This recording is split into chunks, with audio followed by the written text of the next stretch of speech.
Kwa ba industry and the page mezin the bosum da isa si nda bosum da otodo oye edonu enum 25th August 2025 be do to fu alasi da wa ma de tipetu ma chi aba batena se babo maze fitu ya pense sem ye hwem pempenso ayetumi wo mi a bi sifo wakocho so hewie wo predo oboko senior high school fo wo tro hono so wo predo oboko fie na wakọ akọhwe oye sueponum etumi na akọ enti depende etumi ya hyase di gumahwie nsem kote ena ebe wo maze na fie etumi na ye dze ho nkomo na ye nkotim panyifura a ofibro to bere no wotum na wodadwumedzina no panyifura na nyimbo atwe nkomo ama wo se panyini kasa na nsem bi ayi ho panyini gwara a osi nsu asa na so panyini gwara a nsu wo ho nti ebia na panyifo bu ye bako ho echi akwa so ne biem ozane panyini gwara wi a na nsu wo ho panyini kasa na sam esi panyini kasa asam na esi akaka o director wa kasa aba sem bi na beka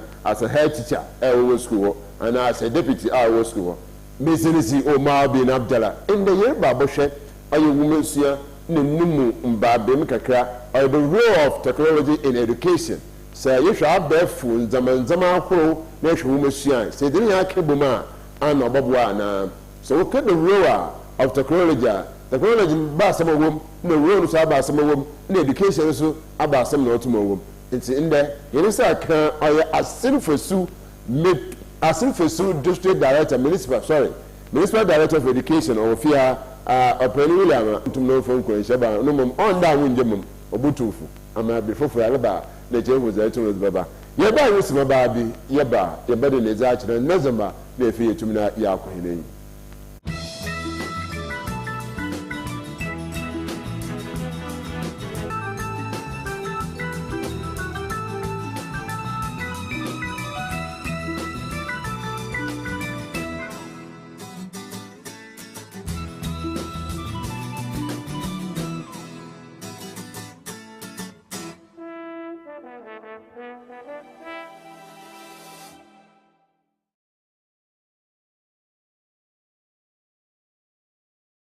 Right, na asal mama oya akwa bebiem ye ba ba shem na aseza oda yidin kan ida oya open pan yesa kan ofi hazi Messi open oya Robert Awuna Williams anana ina inside kan ofi a ene bobo oya nkomo oya wumeso furu kwanche fu pan wo oya asinfusu anana ofi ha data umwato nyahenwa apom yezi right.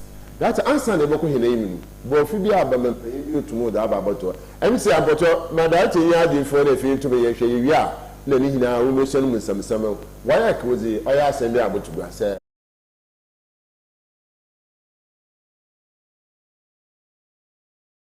the result 895 cancel 1333 withheld cancel na jan no we twum na withheld no we head in the banner. Yes, more why you come in the Mudasi. Right. And a payment in Chema or Bibia. If you say, Ozibisa, then abandoned, you find him, Nancha Yambo Framba, Wokocho, and Safia, Ababande, Binum, one papers in Ubuchum. Number was served, and 895. In 1,333 and withheld in Mentasi. The Waiko for Yanshum, Kakrebi. Ye boko or ye dam a kunde de year, a good year queen, or ye exam or practice year. I don't know the dam a how or the back. The mumbo framban, if you are, which we are wontum, if you are a suchi or ho. My family, the Agram, my family do over ban on Momon exams for 2 years. Teachers have been more better one.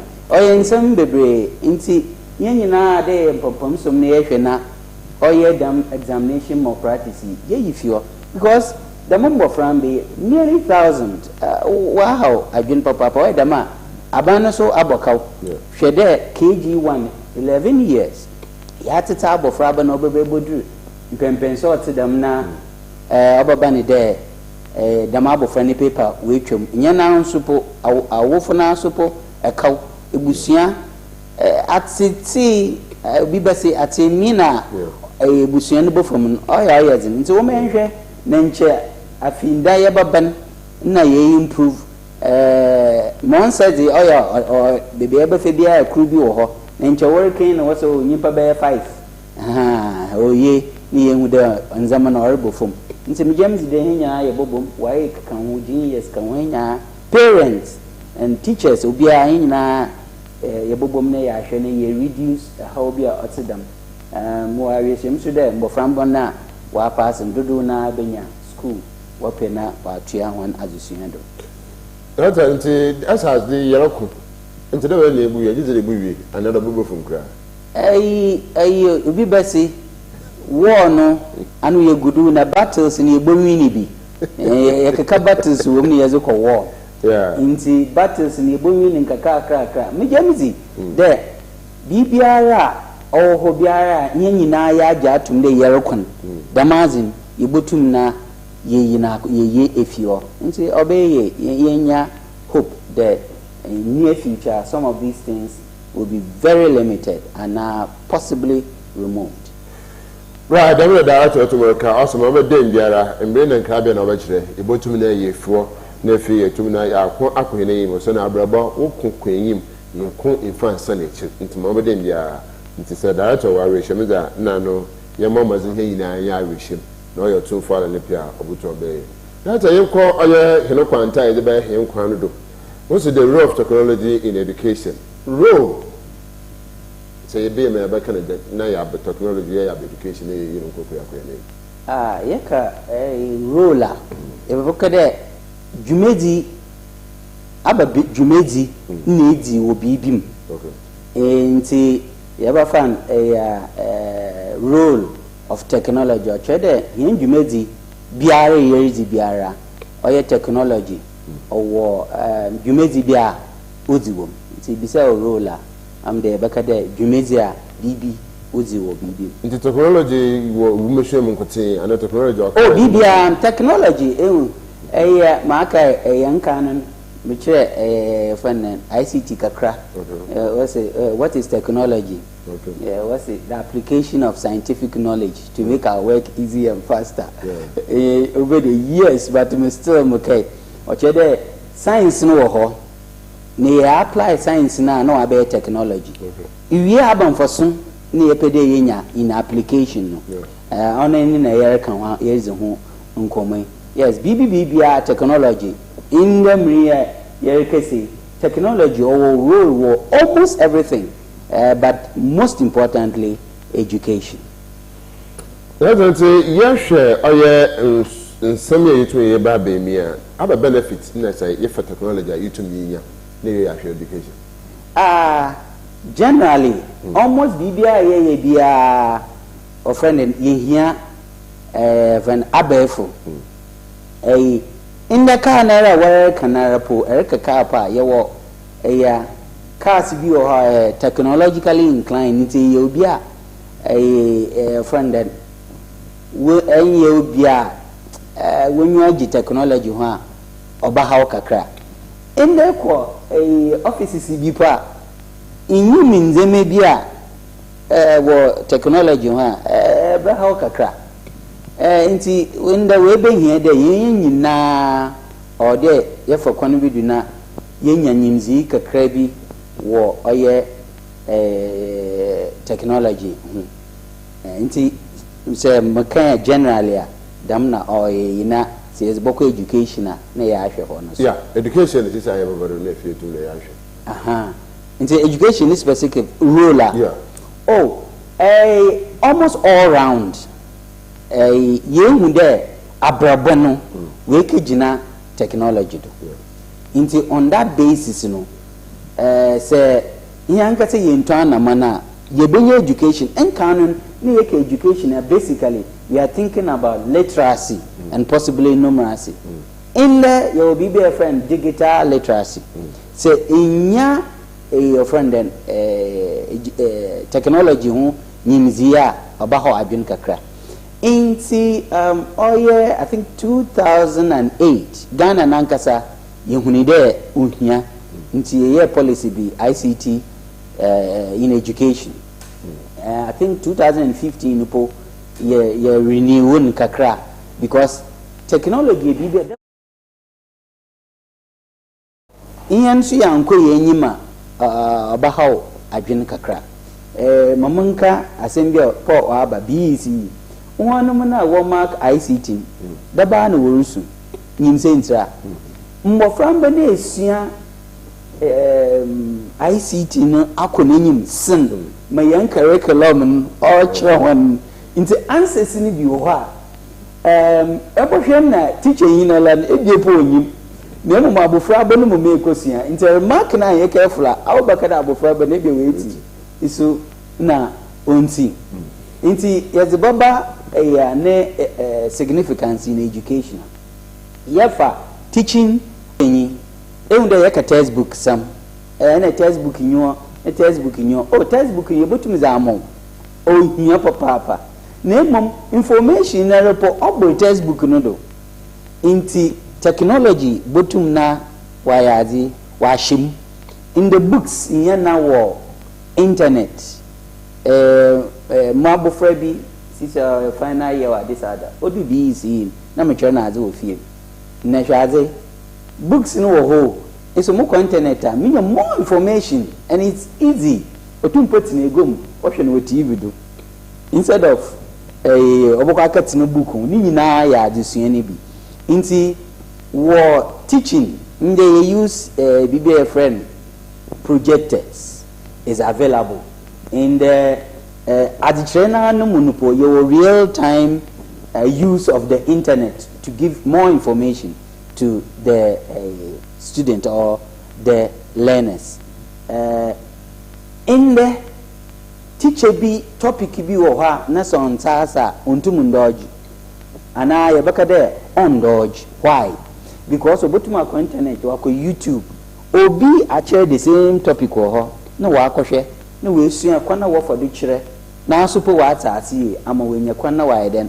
wa kire mboframban friend wo smart classrooms oya board na owo honora use no yanka no chalkboard ye kure enyim kakra ye kenya whiteboard ne ye kure enyim papa ye wo board na etum na eze chirazie wazi chirem eba adisuim so mboframba na so teacher no resuaze na mboframba na so resuaze now yer kese no abofra na set up laptop with ye azichere na recording technology no hum for so ni bia anyi iyan teachers na so po yesuaze no iyan so your digital platforms are you use obey na yes you go workshop wo Kumasi you record them in the 2:10 fie 6 o'clock 10 o'clock at any time sometimes at your own pace time hour 10 you can go there and access technology your education office if you don't put the classroom go to education office in the mutumatina mu dem munko butumegebu mu ekrasi bi o hyekwa na ho bi a nsuta muntu mumfa makaka no nko ho nda mutumatina ho na the head teacher of a new phone no odi twaze kure bien oponchi so na mutina mu room na mo hwe mo dashboard do mu hunzama orekodo interchange all around us eco headquarters paper administration po in there you use technology ma otumna omenye adwuma ogo the definition okay nti all around us we've been using what do you call it technology to make things a whole lot what do you call it better nti bi say ya be television onyi what do you call it radio so ebeka ya covid by no so technology and you see mboframa no wofie na orusuaze in the assessment yesuaze pa assessment maban time orusuaze obi isi no inde ma so po muko adwuma ya na ma abre muko internet no do muko particular site no osuaze ni bia no wa test wo na azina ba answer we are submit seconds later response aba so as bram dem kama aka njemara ma abre debre na mutum mama ndeti bebre in the wama education nti say be say when it comes to technology in education is huge. I'm even narrowing it down to the pre-tertiary level. Yeah, tertiary level is another level. In the Moframa one piadisian through technology, you must grow now. You'll be your friend gamification and gamification. In that disiano, ya na agre. Inti on the internet, no computer, do iPad, do phone, do all the is agre. Na nenyo ehunda aya agrizin inti nenyo ajo na ozusuade no rinya scores no area. Inti your friend ohia papa there. Say really nowhere in a current scheme of things in you botum ni akade run bibi offering education without technology. That's the yaba be me here yehwazi awofo achechirefo nnam from na akasare no mmehwa technology so sikasama otumo wom no ya bridge them here together in terms of because sikasama no wom no was into men catch the air internet without money into men kede ere twana mo akwa without money into my yen with them mpa eko cafe ya still now is money it's dame bitum na ya pino was enya here kwa bitum bo one top all by na be no school books by tribunal to madam all onko teacher bobo but sisi anu no biazi all kwen yena yini dame zame bitum na ya bridge na my brother na anyen sikasam yeah how papa or yeah one of the strongest hindrances to technology in education. Young friend, obiara nyim de damazi oye isu sika na wazi yeden. Wazi because oban there or den han koto sika semi mpimpim mo fambo mu webu efun in the omon iPad that the mosimu punde na anyin ne wayazi. But in spite of ninyina no brother sika some no ya how ze but odi baby a yebotum na yekutri bibi on shadan ye important bibi aheze yeze sinchen kakra ne ya hwe oye bibi dan because ehwar na yerko obey your do bobo we school be there SHS no nyi laptop amara po madwin yam den me nyina akwanyim kwen fonen oye technology me nya juhu ma akwanyim until me she teacher nyim obisam de Mr. Teacher in your laptop with fear. When the moon the Maria market, we were desktop with you. I mean, I'm a laptop. Ne, a carbon so laptop on fine year them, you know. What you might be Ginado. It is my margin there. In the Abufabi Biarco University, a pure as parents, a wofono, ya bombazin kakra, yabotumna, yaye, yayen, yashena, yaye. Azibia a hobby or one young friend there, if you hold the phone or the arm and never done for your homework, well, in the wabum papa, yam homework online. Number famanaji, fasa, and your supervision. Bibi damna, de hena, wofana, casano so, a yama yinua or train, ben moframban, say yamon assignment, or in a when your corner one say, Wisika crowd was out with data as a baby. Yama he won't call him from an hole, Damina director to me or church. I will find you to me, general. And this is the understanding. He didn't say so, you the baby, I would to me, you to mention more to more queen. As an army of women, see us some nasi, from phone and family, Muchi, Mukako share, Mukana date and to Massa. In Quensha, Mutu name that my son Makote dated him and the same Abufraba, Abaka da, ma, but I'm for phone and let him to me. If you know who working area, still now together. Brother, me ya gin papa, maso mu bi o mi fie. Nti me nyi America. Ma mi ami ano me nyi mu kakra nti, I want to mfan yam. Na ma mi ne zo ta was here. I creep people nyim. On nyi mo fama ni gi phone na was out to hotspot. Yeah. Na was the phone was out to ho. Nti awole te on mpo nyim dey wo phone or the hotspot. No wo call.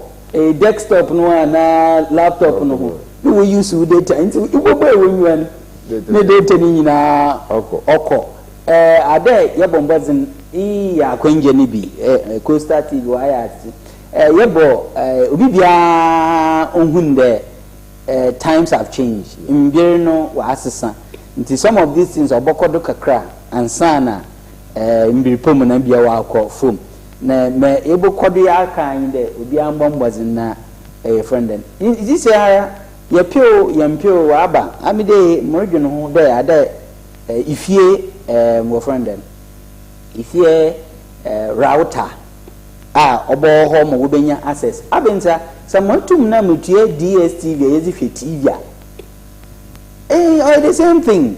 So mutum moto electricity, mutum moto water, mutum moto ya. Sisa wa abaka ho. Inti se nka no momoti bi na mono mkoko tena. Moti na ada matodo kakra na mutum na buzu provide bibi dam. Na se tum na ya na wenyo kombo famba no ho na wo using appropriately ya. No ho ode mfaso bra mo famba papa ya mpompe mfupo yenye ho mfaso nti ye bokoda ya kade ye mbo ye nwane yanhwe we continue sensitizing parents all over maybe going forward wala po aka bibi atomitrim murukwe mishia me teachers makade we share PTAs na one sensitize on one year assignment nti it is possible the American there parents onyanta si encourage kakranya da na adwene ndo anya aze papa onyanta si nti won take opportunity na one sensitize parents nima when you certain understanding that technology is the way to go now but ya akechiri any infrastructure when it comes to technology especially with education or form one of my masters no me thesis was in ICT in our schools. Nemum, in fact, now infrastructure no form. Ye computers, yen internet na la supo. Obi basi, or no so say doom so ya kano. At one moment it is on, at another time it is off.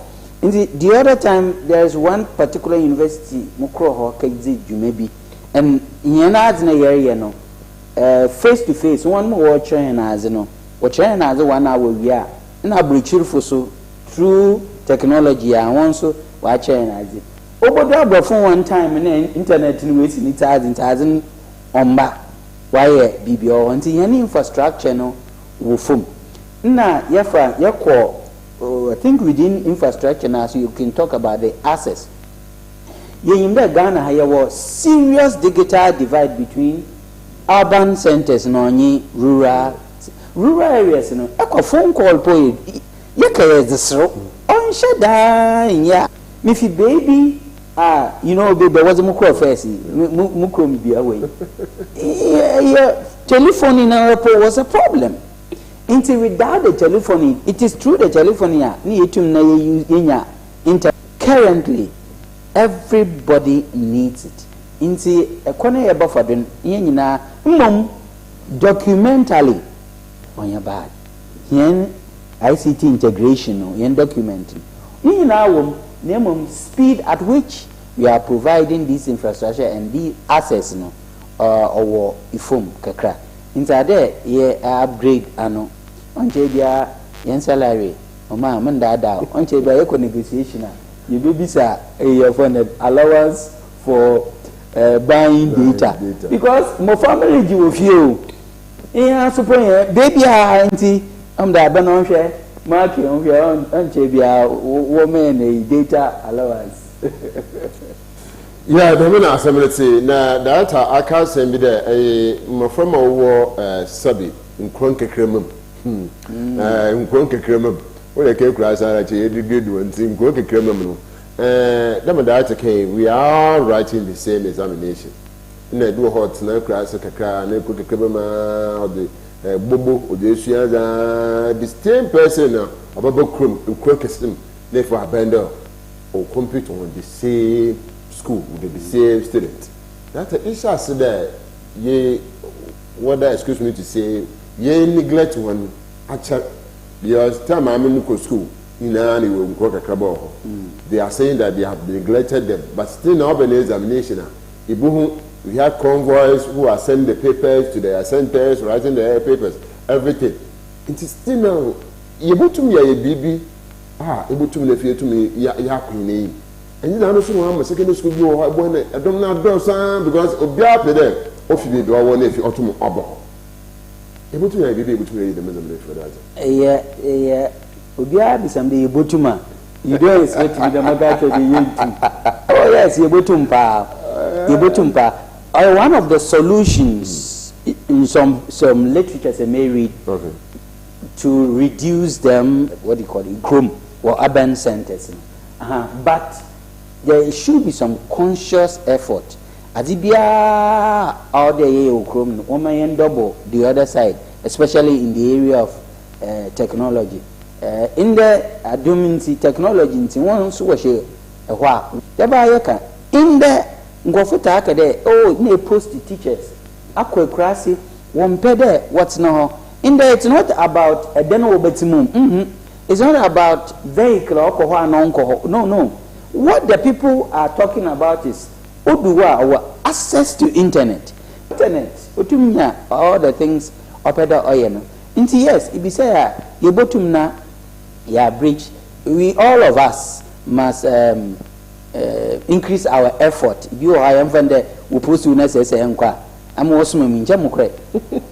Mukre in umutumi yen was supporting one in that direction.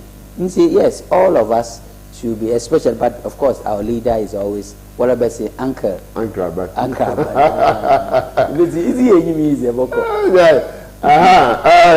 both show you the challenges and consideration able to me who there the men's about to me ya buane dan was my baby ye be aba share a hank and get the digital and some about teaching and training support out there to cyber security hey no so ya da no so tomorrow haunty no so mere ba kona ye ba titi the men's me ya nti ye dan was my baby na ye bra ye ba ya ba boda mu commerce.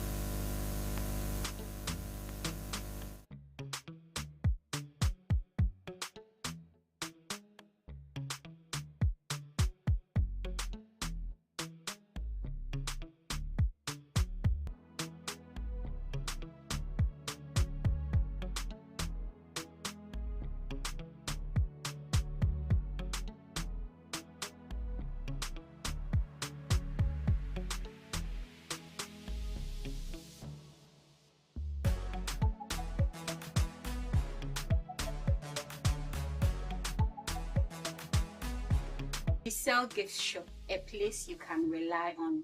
You call on us and we'll deliver. Thank you.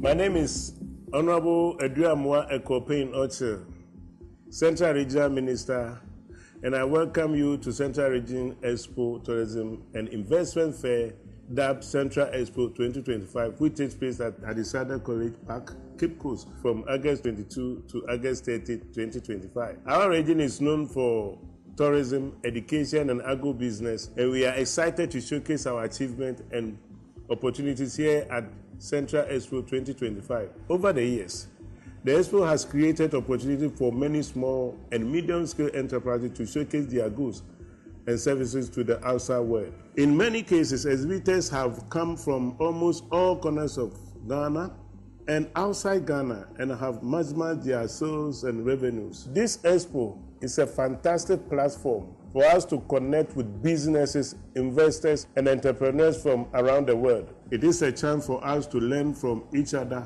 and explore new opportunities. I invite you all to explore our region's exhibits and products, meet our entrepreneurs and innovators, and discover the many opportunities Central Region has to offer. We look forward to working with you and building a higher future together. For more inquiries, please call the Secretariat 0246 48 8830. Thank you and welcome to Central Expo 2025.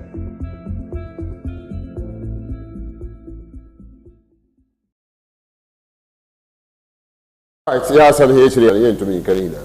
We said a before no, he's a career director, Ababa, Nefe, Tuna, Bonkuman, Tomato, You cannot do everything. Sisiara etumi woman. Nata ye wo how wo ye da menza menza etumi abobo bari na efe etumi abo. Chiche na no ho keke ka ho. Etumi na efe etumi fo. Basically digital device na la. Wo de be na ehwe na yehu. Ami na say je that's there. Aye call abana no wura no mo aka.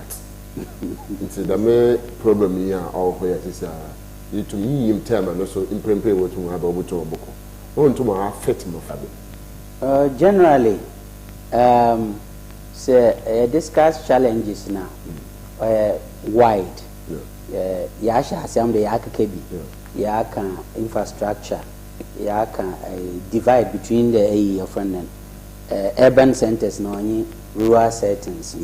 Near teacher capacity na so. In the year we integrate ICT into teaching. Kwani biado ade cheche nyina etraza ade integrate ICT. The question asam kure be saying there and a teacher nyina odo ozi ICT ana IT teacher na yim teacher nyin ni adusua onyimzi wo IT ni mo otindan no so one of the biggest challenges you face na yaka moframba na so bi o ha onyi akazino wofie phone na rapo erika phone semi yerika ndo obi akita eyi of friend your friend so ye yama Android and iPhone type ya adwuna ende Android and iPhone type wada nkofu kite phone or you only your friend. If there's a name for yam phone, okitenani zi aka yam na mu aka. It's a huge challenge, and of course, I think the question may be saying borders on sustainability. There's a consistent improvement. And the teachers, in Bofambe when you teachers also are bringing a laptop. Inti I know the money and teachers have been more or complain that one's in maybe issues but that notwithstanding, it was still given to us. In fact, technically, I'm as a professional practitioner. A teacher, you people know I don't more laptop. Oh yes, you must get laptop on your own. Why was it? Use beside Sabanuso or the Bibo because Yejumana and laptop and should I say computer and a friend. Yes, near challenge of also cyberbullying. Your chamber from no one call internet in the what's here then. Now I don't know what's here. When I know wish on her, in some would say, I mean, they personally are home. Internet in some in the money be on your cry. How internet most of the time say you are around next of family will use machine supervision no or more on high kakra. So sacrifice as a parent are there you to me sacrifice yambre kakra near the share more famban. Your friend they brought in was it in no name or baby there TV and I be now when you are Hong Kong. I had a man, but I think I'm very happy with Ghana police. These days they are doing a lot about the cyberbullying. Yen system at Ghana. You develop yen system and may I handle yen in them maybe. Oh, most of the platforms they use no are purchasing Europe, American. In the maybe the way I Ghana, I over by heart. When internet in the I will change our block with that. Oh, boko. But one system in local language now, the internet would him or yeah. In the maybe on some fata. Sometimes you ask that Fantana or Taka, we used to look no, local one. Because Eka obey with him. Because you cannot do that. Call people by name, insult them. These, no. They are not. But system no na technology no wa be bibi the second bibi atwa eni ayem bible ya obaka cha da ana ba sha on kran na so ye we twa the man not but we should conclude that it's a good thing answer that you sure in the debate bi should the secondary school student or should learners be given opportunity to use maybe internet onya iPad na nkofo ya argument won ye onya iPad na yebotumi ya iPad a onkwa modusua nya awodo. That's okay.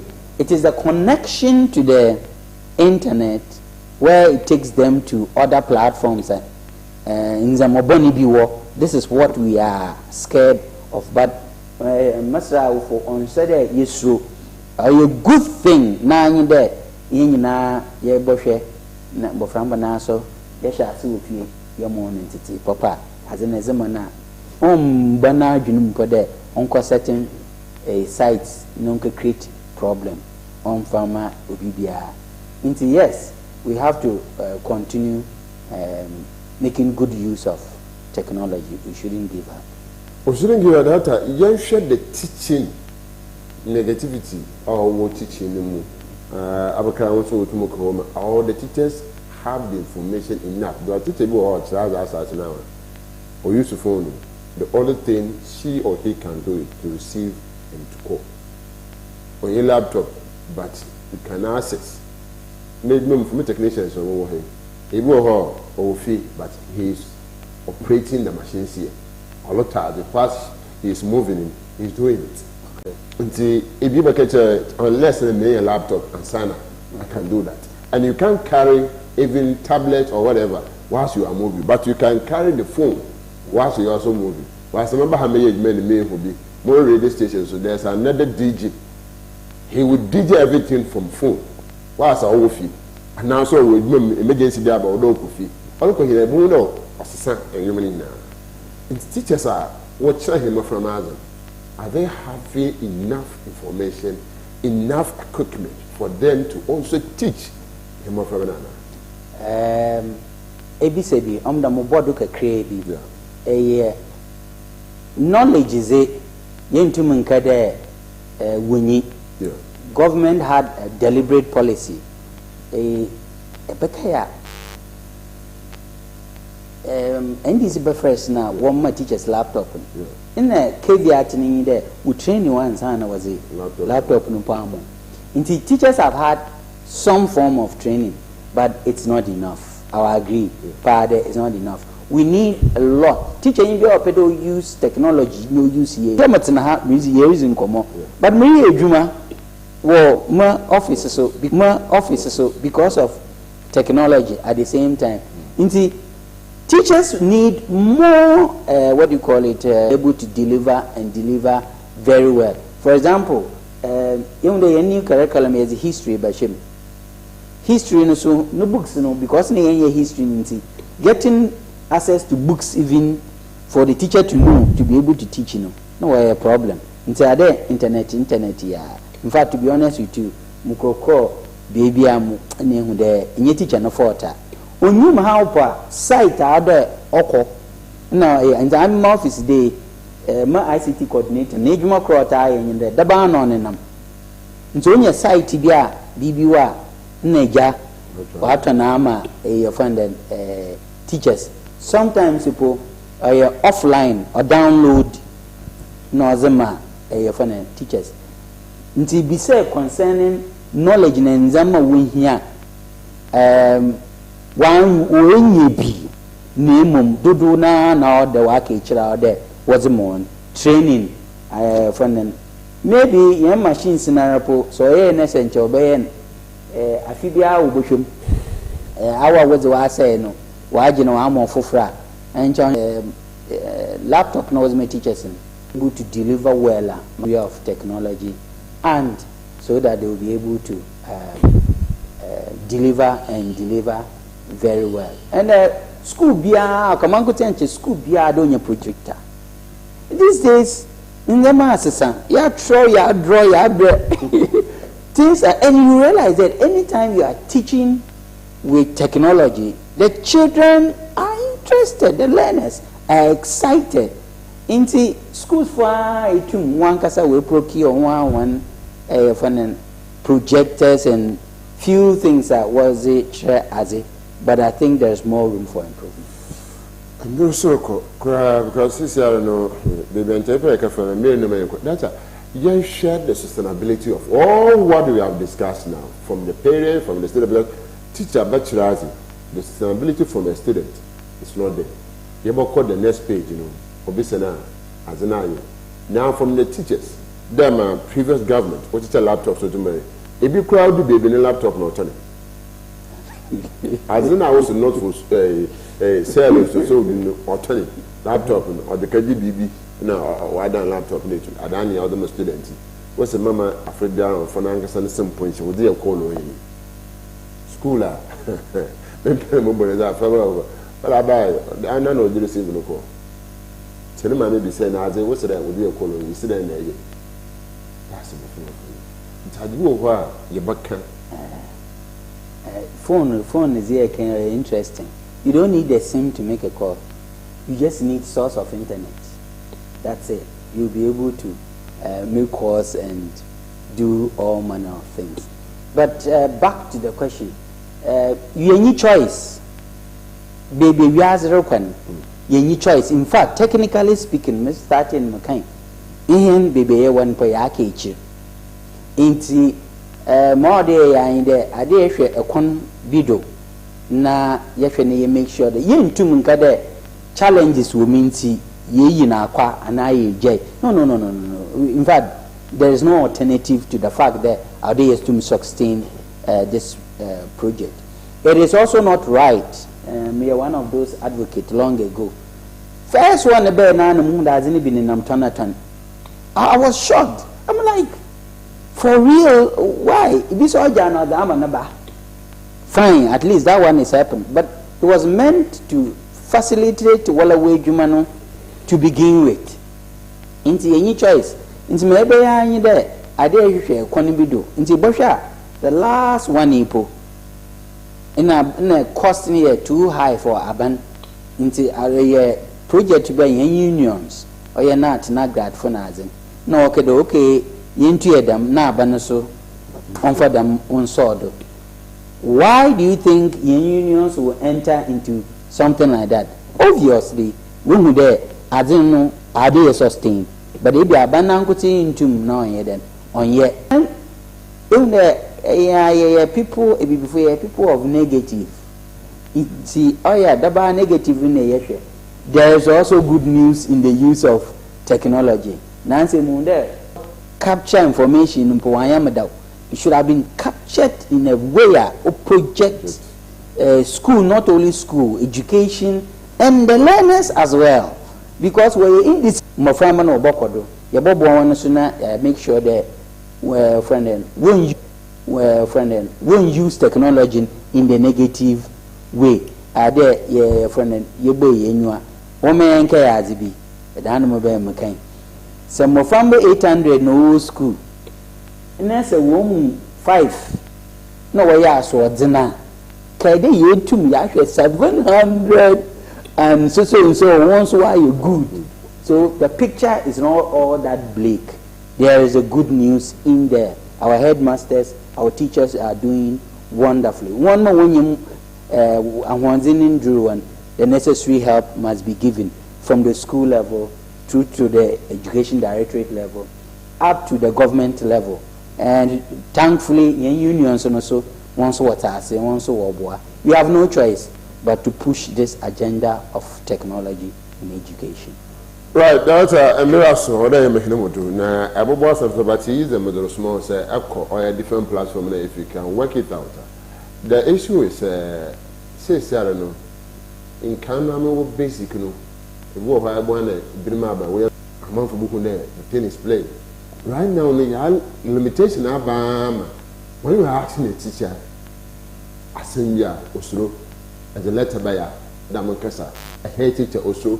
The head teacher will feel free. Our Bakasa teach a speech day.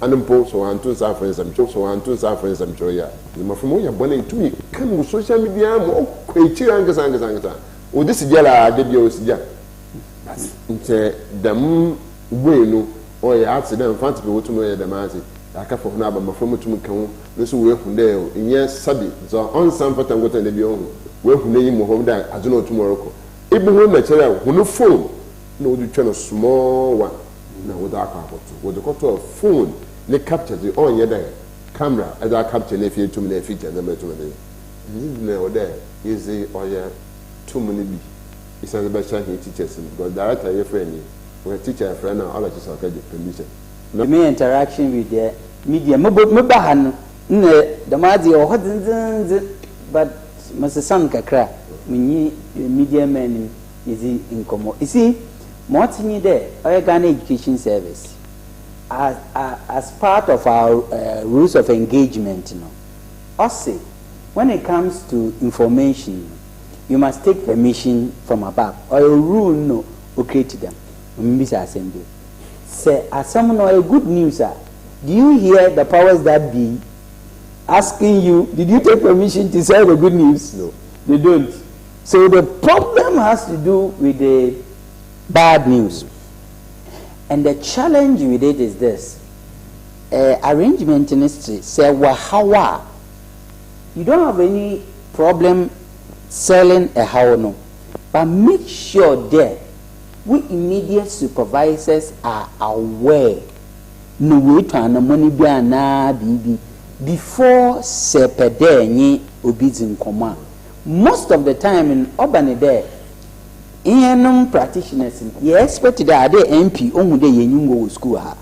In yet Akakache, no, you expect there in DC, MC, people in certain positions. One other woman, the young Nima and headquarters. You open Uncle Troy their school or when he had them.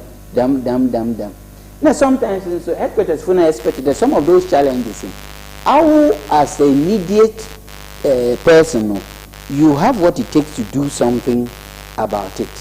And yes, into media projection make it looks like powers that be when yashi. That's the internet negativity. No, moving video. It said I will go to my chairman. Moving media be our for good news. No project good news. Na wafra head teacher head in there. Benebeyano.